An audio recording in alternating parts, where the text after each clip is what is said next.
नमस्कार दोस्तों, आप सभी का स्वागत है टारगेट विद नीतीश में। दोस्तों, आज के इस एपिसोड में हम बीपीएससी में पूछे जा चुके भौतिक विज्ञान से जुड़े 10 महत्वपूर्ण प्रश्नों को विस्तार से देखेंगे।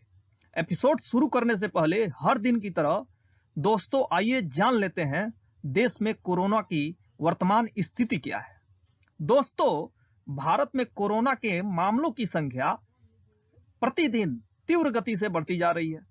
इसके कारण अब तक भारत में जो दर्ज कोरोना के मामलों की संख्या है वह 3,95,000 हो चुकी है और कुल मृत्यु की संख्या जो है वो 12,900 है। तो दोस्तों, ये रहा देश में कोरोना के मामलों की स्थिति। आइए शुरू करते हैं आज का ये महत्वपूर्ण भाग। दोस्तों, आज के इस एपिसोड का कोट है, don't take rest after your first victory because if you fail in second, more lips are waiting to say that your first victory was just luck। दोस्तों, ये जो महत्वपूर्ण कथन है भूतपूर्व राष्ट्रपति भारत के स्वर्गीय राष्ट्रपति एपीजे अब्दुल कलाम के द्वारा कहा गया है। दोस्तों, इसका मतलब है कि जब आपको आपकी पहली सफलता मिले तो उसके बाद आराम मत करना शुरू कर देना, क्योंकि यदि तुम दूसरी बार अगर असफल हो गए तो मोर लिप्स आर वेटिंग टू से, अधिकतर आवाज उठेंगी तुम्हारे खिलाफ कि तुम्हारा जो पहला सफलता था वह केवल भाग्य था, केवल लक था। तो दोस्तों, ये रहा आज का कोट। आइए शुरू करते हैं आज का पहला प्रश्न। पहला प्रश्न है, एक ठोस के सीधे गैस में परिवर्तन को कहते हैं।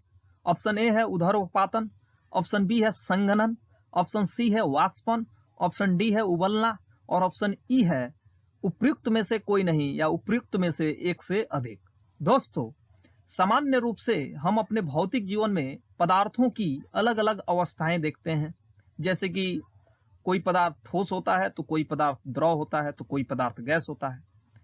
ठोस का उदाहरण आप देख सकते हैं लकड़ी, ईंट। द्रव का उदाहरण आप ले सकते हैं पानी, कॉफी। गैस का उदाहरण आप ले सकते हैं हाइड्रोजन गैस, ऑक्सीजन गैस। दोस्तों, ये जो पदार्थ हैं वह सामान्य रूप से ठोस से सीधे गैस में नहीं बदलते।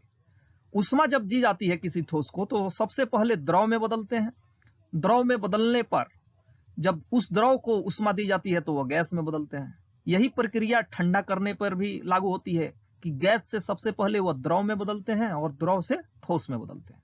दोस्तों, आप यहाँ पे देख रहे हैं कि अधिकतर जो पदार्थ होते हैं वह ठोस से डायरेक्ट गैस में नहीं बदलते, बल्कि ठोस से द्रव में बदलते हैं, द्रव से गैस में बदलते हैं और ठंडा करने पर गैस से द्रव और द्रव से ठोस में बदलते हैं। लेकिन दोस्तों, कई ऐसे पदार्थ होते हैं जो गर्म करने पर सीधे ठोस से जो है गैस में परिवर्तित हो जाते हैं। तो ऐसे पदार्थों को ऊर्ध्वपातित पदार्थ कहते हैं। ऊर्ध्वपातन क्या है दोस्तों? जब कोई पदार्थ ठोस अवस्था से सीधे गैस में बदल जाए और ठंडा करने पर सीधे गैस से ठोस में बदल जाए तो इस प्रक्रिया को ऊर्ध्वपातन कहते हैं और ऐसे पदार्थों को ऊर्ध्वपातित पदार्थ कहा जाता है। उदाहरण के रूप में दोस्तों, आप कपूर को ले सकते हैं। जब कपूर को आप गर्म करते हैं तो दोस्तों वह वाष्प बदल के जो है गैस में बदल जाता है, गैस में बदल जाता है। अमोनियम क्लोराइड को जब आप गर्म करते हैं तो वह सीधे गैस में बदल जाता है। इसी प्रकार सूखा बर्फ जो CO2 का जमा हुआ रूप है, जैसे ही यह हवा के संपर्क में आता है यह सूखा बर्फ भी गैसीय अवस्था में बदल जाता है, जो फॉग के रूप में ठंडी में दिखाई देता है। तो दोस्तों, ऊर्ध्वपातन जो है एक ऐसी प्रक्रिया है जिसमें ठोस जो है सीधे गैस में परिवर्तित हो जाता है। तो इस प्रकार आप देख रहे हैं कि क्वेश्चन नंबर 1 का सही उत्तर इसमें ए नंबर होगा, ऊर्ध्वपातन। तो क्वेश्चन नंबर ए का सही उत्तर क्या होगा? ए नंबर। दोस्तों, यहां ध्यान देने वाली बात यह है कि कोई भी पदार्थ शुद्ध रूप में जब अपनी अवस्था बदले तभी वह सब्लिमेशन कहलाता है, यानी कि ऊर्ध्वपातन कहलाता है। अगर किसी केमिकल रिएक्शन के माध्यम से कोई ठोस पदार्थ सीधे गैसीय अवस्था में परिवर्तित होता है तो वह ऊर्ध्वपातन की प्रक्रिया नहीं कहलाएगी। उदाहरण के रूप में दोस्तों आप समझ सकते हैं कि जब हम मोमबत्ती को जलाते हैं तो पैराफिन जलकर वाष्पित हो जाता है और वाष्प जो है O2 से रिएक्शन कर CO2 बना लेता है। तो यह प्रक्रिया ऊर्ध्वपातित नहीं कहलाएगी, क्योंकि यहाँ CO2 केमिकल रिएक्शन के माध्यम से बना है। तो दोस्तों आशा करता हूं कि आपको प्रश्न संख्या 1 का व्याख्या अच्छा से समझ में आया होगा और आने वाले भविष्य में ऊर्ध्वपातन से आए किसी भी क्वेश्चन में आप चूकेंगे नहीं। अगला प्रश्न,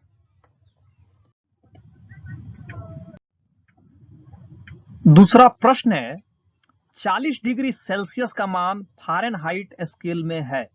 ऑप्शन ए है 104 डिग्री फ़ारेनहाइट, ऑप्शन बी है 100 डिग्री फ़ारेनहाइट, ऑप्शन सी है 102 डिग्री फ़ारेनहाइट और ऑप्शन डी है 75 डिग्री फ़ारेनहाइट और ऑप्शन ई है इनमें से कोई नहीं या इनमें से एक से अधिक।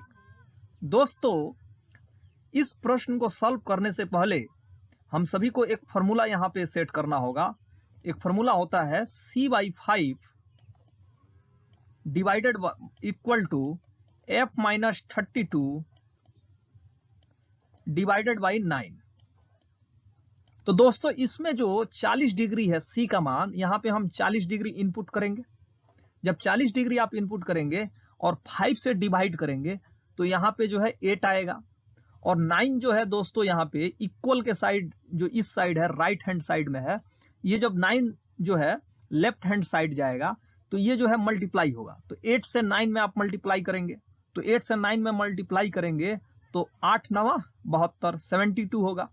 और दोस्तों ये जो F-32 है, माइनस जब इक्वल के जो है लेफ्ट साइड आएगा तो ये दोस्तों आके जुड़ेगा। तो 72 में जब आप 32 जोड़ेंगे तो 104 आएगा। तो इस प्रकार दोस्तों क्वेश्चन नंबर 2 का सही उत्तर ए होगा, 104 डिग्री फ़ारेनहाइट। दोस्तों आसान शब्दों में अगर आपसे कहा जाए कि कैसे आप परिवर्तन करेंगे, तो सबसे पहले जो सेल्सियस दिया है उसमें 5 से भाग दें। मान लीजिए मनुष्य का जो तापमान होता है शरीर का सामान्य रूप से वो 37 डिग्री सेल्सियस होता है, इसी को आप उदाहरण के रूप में मान लीजिए। तो 5 से सबसे पहले आप 37 डिग्री सेल्सियस में भाग दीजिए।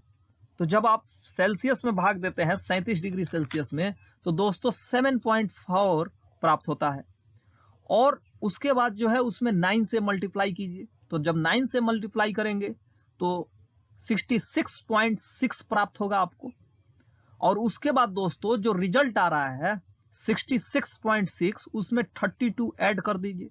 तो इस प्रकार फाइनल रूप से जो है दोस्तों जो प्राप्त हो रहा है वही फ़ारेनहाइट है, यानी कि जो 37 डिग्री सेल्सियस था वो फ़ारेनहाइट में चेंज हो गया।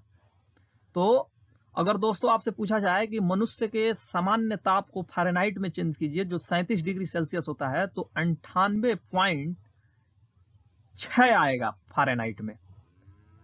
तो आशा करता हूं दोस्तों आप समझ गए होंगे कि सेल्सियस को फ़ारेनहाइट में कैसे चेंज कर सकते हैं आसानी से, और ये भी आप याद रखिए सेल्सियस और फ़ारेनहाइट के बीच के संबंध। अगला प्रश्न,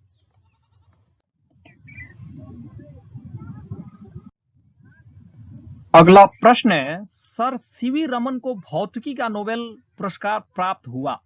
ऑप्शन ए है सन 1828, ऑप्शन बी है सन 1930, ऑप्शन सी है सन 1932 और ऑप्शन डी है सन 1950। दोस्तों सीवी रमन का अगर पूरा नाम देखा जाए तो चंद्रशेखर वेंकटा रमन है।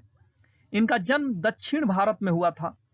दोस्तों इनके पिता जो थे गणित और भौतिक विज्ञान के कॉलेज में लेक्चरर थे। इसके कारण जो है इनके परिवार में शुरू से ही पढ़ाई का माहौल था।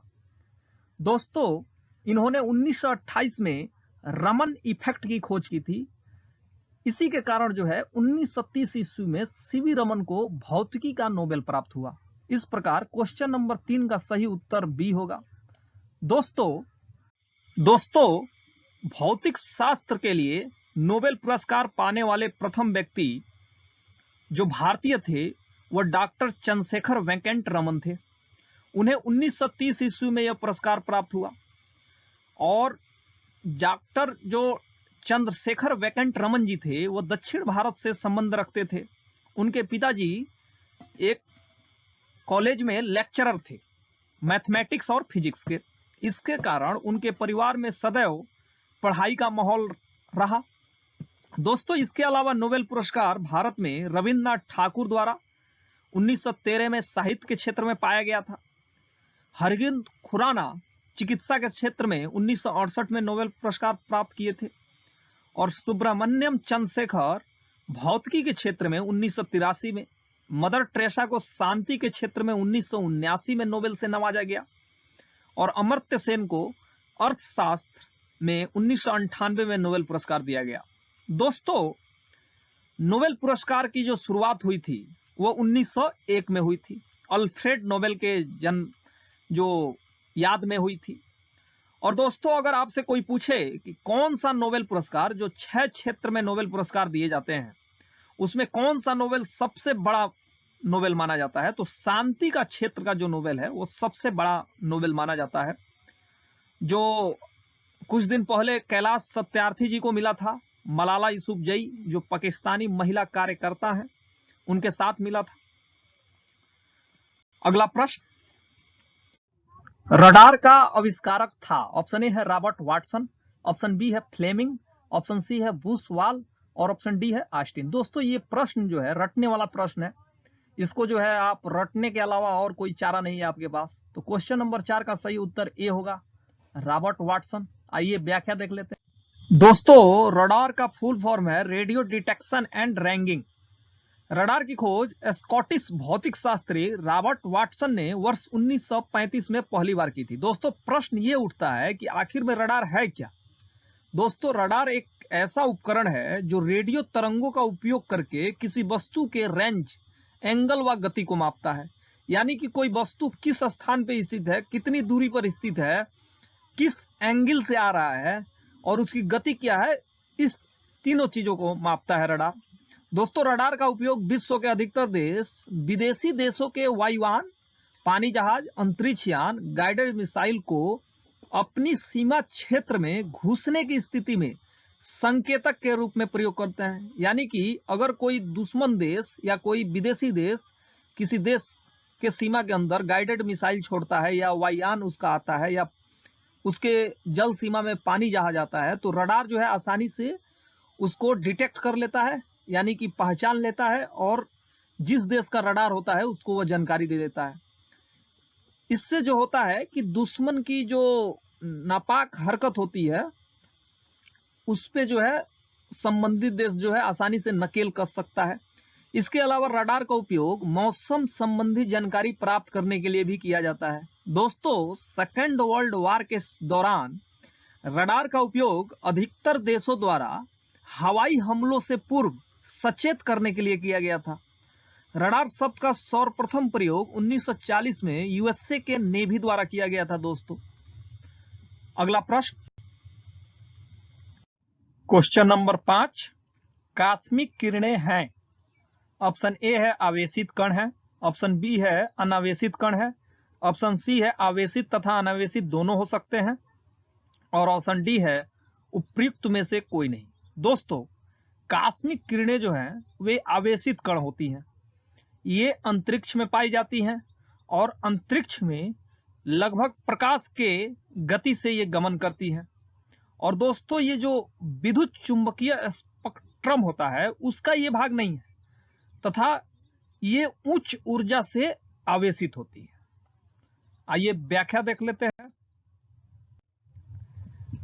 क्वेश्चन नंबर 6, गॉड पार्टिकल है? ऑप्शन ए है न्यूट्रिनो, ऑप्शन बी है हिग्स बोसान, ऑप्शन सी है मोसान, ऑप्शन डी है पॉजिट्रॉन, और ऑप्शन ई है उपयुक्त में से कोई नहीं या उपयुक्त में से एक से अधिक। दोस्तों, गॉड पार्टिकल हिग्स बोसान नामक कण को कहा जाता है। इस प्रकार क्वेश्चन नंबर 6 का सही उत्तर बी होगा। आइए व्याख्या देख लेते हैं। हिग्स बोसान एक मूल कण है जिसकी प्रथम परिकल्पना वर्ष 1964 ईस्वी में की गई थी। इसे मीडिया द्वारा ईश्वरीय कण या गॉड पार्टिकल जैसे उपनाम दिए जाते रहे हैं। अगला प्रश्न, टेलीस्कोप की खोज किस वैज्ञानिक ने की थी? ऑप्शन ए है न्यूटन, ऑप्शन बी है जेम्स वाट, ऑप्शन सी है हम्फ्री डेवी, और ऑप्शन डी है गैलीलियो। दोस्तों, टेलीस्कोप की खोज इटली के वैज्ञानिक गैलीलियो ने की थी। इस प्रकार क्वेश्चन नंबर 7 का सही उत्तर डी होगा। हम्फ्री डेवी जो है दोस्तों, इन्होंने सेफ्टी लैंप की खोज की थी। सेफ्टी लैंप का प्रयोग जो कोयला का खदान होता है उसमें प्रयोग किया जाता है। कोयला का खान जो होता है उसमें जो मजदूर काम करते हैं उनके लिए जो है सेफ्टी लैंप होता है, वो सेफ्टी लैंप की सहायता से जो है अंदर घुसते हैं कोयला के खान में। जेम्स वाट दोस्तों भाप के इंजन की खोज किया था, और न्यूटन दोस्तों भौतिक विज्ञान के प्रत्येक छात्र को जो है न्यूटन के बारे में जानना चाहिए, और केवल भौतिक विज्ञान के ही छात्र को नहीं, पूरे विश्व के जो भी पढ़ने वाले लोग हैं उनको जानना चाहिए, क्योंकि न्यूटन ने ही सर्वप्रथम गति का नियम दिया। कैलकुलस जो आप गणित में पढ़ते हैं उसको भी गणित की एक नई शाखा के रूप में खोज न्यूटन ने ही की थी। न्यूटन ने ही यूनिवर्सल लॉ ऑफ ग्रेविटेशन की भी खोज किया था, और न्यूटन ने फिजिक्स के क्षेत्र में एक बहुत ही महत्वपूर्ण नियम, गति का नियम दिया था, जो 1687 ईस्वी में उसकी पुस्तक प्रिंसिपिया नामक पुस्तक में आया था। अगला प्रश्न, एक माइक्रान बराबर है, ऑप्शन ए है 1/10 mm, ऑप्शन बी है 1/100 mm, ऑप्शन सी है 1/1000 mm, और ऑप्शन डी है 1/10,000 mm।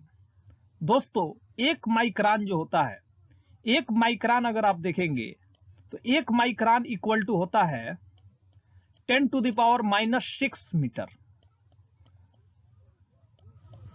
एक माइक्रान बराबर 10⁻⁻6 मीटर होता है, और जो ये mm है मिलीमीटर, एक मिलीमीटर बराबर,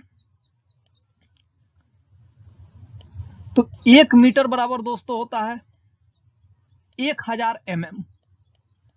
1000 mm इसको आप सिंपल फॉर्म में लिख सकते हैं 10⁻³ मीटर। 10⁻, प्लस ये प्लस नहीं रहेगा, 10⁻³ मीटर आप सिंपल फॉर्म में लिख सकते हैं। दोस्तों जब 1 mm इक्वल टू 10⁻⁻6 mm, तो इसको मिलीमीटर में आप चेंज कीजिए, तो मीटर के जगह पर आपको रखना होगा, मीटर के जगह पर 1000। तो जब 1000 रखेंगे यहाँ पे तो 10⁻³ लिख सकते हैं उसके जगह पर, और ये जो है मिलीमीटर हो जाएगा। तो इस प्रकार दोस्तों ये हो जाएगा 10⁻³ mm। एक माइक्रान बराबर कितना हो जाएगा दोस्तों 10⁻³ mm। इसको हम सिंपलीफाई करेंगे 1/1000 mm कर सकते हैं। तो इस प्रकार क्वेश्चन नंबर 8 का सही उत्तर सी होगा, 1/1000 mm। व्याख्या देख लेते हैं। एक माइक्रान बराबर 10⁻⁻6 मीटर होता है, और एक मीटर बराबर 1000 mm होता है। दोस्तों अगर आप kilometre, hectometre, decametre, decimetre, centimetre, millimetre, इसमें से किसी में भी चेंज करना चाहते हैं कोई भी, तो सिंपली आप इसको जो है लाइन बाय लाइन याद रखिए, milli, centi, decimetre, deca, hecto, kilometre, ये लाइन से आपको याद होना चाहिए। और इसको जो है घटते क्रम में लिख दीजिए, मतलब कि पहले किलोमीटर लिखिए, उसके बाद हेक्टोमीटर, उसके बाद डेकामीटर, उसके बाद मीटर, डेसीमीटर, सेंटीमीटर और मिलीमीटर। दोस्तों यहाँ पे आसान सा ट्रिक है, अगर आपको मान लीजिए निकालना है कि 1 मीटर बराबर कितना सेंटीमीटर, तो मीटर के जगह पर 1 रखिए, और सेंटीमीटर हमको निकलना है, तो जितना इसके आगे आ रहे हैं वहां तक 0 बढ़ा दीजिए। तो दोस्तों आप जानते हैं कि 1 मीटर बराबर 100 सेंटीमीटर होता है। उसी प्रकार अगर आपको निकालना है कि 1 मीटर बराबर कितना मिलीमीटर होता है, तो आप यहाँ 1 रखिए, और यहाँ पे जो है 0 बढ़ाते जाइए। तो दोस्तों 1 मीटर बराबर 1000 मिलीमीटर होता है। अगर दोस्तों इसी प्रकार अगर आपको निकालना है कि 1 किलोमीटर बराबर कितना मीटर होता है, तो यहाँ पे 1 रखिए, और यहाँ 0 बढ़ाते जाइए जब तक कि मीटर ना आ जाए। तो आप देख रहे हैं 1 किलोमीटर बराबर 1000 मीटर। अगर दोस्तों आपसे पूछा जाए कि 1 मीटर बराबर कितना किलोमीटर होता है, तो यहाँ 1 रखिए, यहाँ 0 बढ़ाते जाइए, यहाँ दशमलव दे दीजिए। तो दोस्तों आप देख रहे हैं कि 1 मीटर बराबर 0.001 किलोमीटर होता है, यानी कि हम सिंपल फॉर्म में इसको लिख सकते हैं 1 मीटर बराबर 1/0.001 किलोमीटर। इसको और सिंपल फॉर्म में लिखें तो 1/1000 मीटर किलोमीटर हो जाएगा। तो इस तरह दोस्तों आप जो है किसी भी यूनिट से किसी भी यूनिट में बदल सकते हैं। और यहां पे दोस्तों अगर मान लीजिए यहाँ पे मीटर है, यहाँ पे आप मीटर लगा दीजिएगा, यहाँ पे भी मीटर लगाइए, डेसीमीटर लगाइए, यहाँ सेंटीमीटर और यहाँ पे मिलीमीटर लगाइए, तो ये मीटर में चेंज हो जाएगा।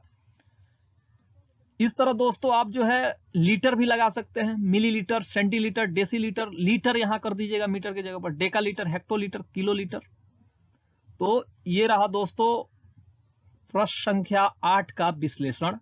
आशा करता हूं कि इससे आपको अच्छी जानकारी मिली होगी और आने वाले समय में कहीं भी अगर एक यूनिट से दूसरी यूनिट में बदलने का मामला खड़ा होगा आपके सामने तो उसको जरूर आप सॉल्व करेंगे। अगला प्रश्न, 2G स्पेक्ट्रम में जी का तात्पर्य है। ऑप्शन ए है ग्लोबल, ऑप्शन बी है गवर्नमेंट, ऑप्शन सी है जनरेशन और ऑप्शन डी है गूगल। दोस्तों 2G स्पेक्ट्रम में जी का तात्पर्य है जनरेशन। दोस्तों आप 3G 4G नाम सुनते होंगे, 5G आने वाला है, इसके बारे में आप भी अब नाम सुनते होंगे। तो दोस्तों यहाँ 2G का मतलब हुआ है सेकेंड जनरेशन, मतलब दूसरी जो टेक्नोलॉजी उन्नत हुई है संचार की उसका सेकेंड जनरेशन है। 3G का मतलब टेक्नोलॉजी और उन्नत हो गई 2G से आगे तो उसको थर्ड जनरेशन बोलेंगे। और जब टेक्नोलॉजी और उन्नत हो जाए, इंटरनेट स्पीड आने लगी, ये सब होने लगे तो उसको फोर्थ जनरेशन कहेंगे। इसी प्रकार अब 5th जनरेशन आने वाला है। तो जी का तात्पर्य यहाँ क्या है दोस्तों, जनरेशन। तो क्वेश्चन नंबर 9 का सही उत्तर सी होगा। आइए व्याख्या देख लेते हैं। 2G का मतलब है दूसरी पीढ़ी यानी कि सेकेंड जनरेशन। यह दूसरी पीढ़ी की बेतार संचार टेक्नोलॉजी है। इसी तरह 3G का मतलब है थर्ड जनरेशन और 4G का मतलब है फोर्थ जनरेशन। अगला प्रश्न, पदार्थ के संवेग और वेग से कौन राशि प्राप्त होती है। ऑप्शन ए है वेग, ऑप्शन बी है द्रव्यमान, ऑप्शन सी है त्वरण, ऑप्शन डी है बल। दोस्तों सबसे पहले इस प्रश्न को सॉल्व करने से पहले आपको जानना होगा कि संवेग क्या होता है। संवेग जो होता है दोस्तों किसी भी वस्तु के द्रव्यमान तथा वेग का गुणनफल होता है। और मान लीजिए दोस्तों अगर किसी वस्तु का द्रव्यमान m है और उसका वेग v है और इन दोनों को जब मल्टीप्लाई कर देंगे तो उसे ही संवेग बोला जाएगा। संवेग क्या होता है, उसके द्रव्यमान का और उसके वेलोसिटी जो उसका वेग होता है उसका गुणनफल होता है। और यहां दोस्तों पूछा जा रहा है किसी पदार्थ के संवेग और वेग से कौन सी राशि प्राप्त होती है। तो यहां दोस्तों यहां वेग के अनुपात से होना चाहिए, पदार्थ के संवेग और वेग के अनुपात से। यहां पे आप लिख लीजिएगा वेग के अनुपात से कौन सी राशि प्राप्त होती है। तो दोस्तों यहां पे संवेग m गुणे v हो गया और उसमें जब आप v से डिवाइड करेंगे v से तो यहां पे v से v कैंसिल हो जाएगा तो m बचेगा। इसका मतलब मास प्राप्त होगा। पदार्थ के संवेग और वेग से जो अनुपात निकलेगा उससे द्रव्यमान प्राप्त होगा। आइए इसकी व्याख्या देख लेते हैं। किसी वस्तु के द्रव्यमान तथा वेग के गुणनफल को ही संवेग कहा जाता है। यदि वस्तु का द्रव्यमान m और वेग v हो तो संवेग बराबर mv। इस प्रकार संवेग और वेग का अनुपात mv divided by v equal to m प्राप्त होगा। तो दोस्तों ये रहा बीपीएससी के प्रीवियस ईयर में पूछे गए 10 महत्वपूर्ण प्रश्नों पर आधारित भाग 2। आशा करता हूं कि इस एपिसोड से आपको काफी अच्छी जानकारी प्राप्त हुई होगी और आने वाले समय में भी जो एपिसोड आएंगे उससे भी आपको काफी अच्छी जानकारी प्राप्त कराने का प्रयास किया जाएगा। Thank you for watching. दोस्तों अभी तक आपने हमारे चैनल को अगर सब्सक्राइब नहीं किया है तो टारगेट विद नीतीश को जरूर सब्सक्राइब करें और ज्यादा से ज्यादा शेयर करें। और अगर आप पीडीएफ चाहते हैं तो कमेंट सेक्शन में जरूर बताएं कि आपको पीडीएफ की जरूरत है, उसे टेलीग्राम चैनल पे दे दिया जाएगा। दीजिए इजाजत, कल फिर मिलेंगे इसी समय एक नए एपिसोड के साथ। तब तक के लिए शुभ विदा, नमस्कार, अपना ख्याल रखिए।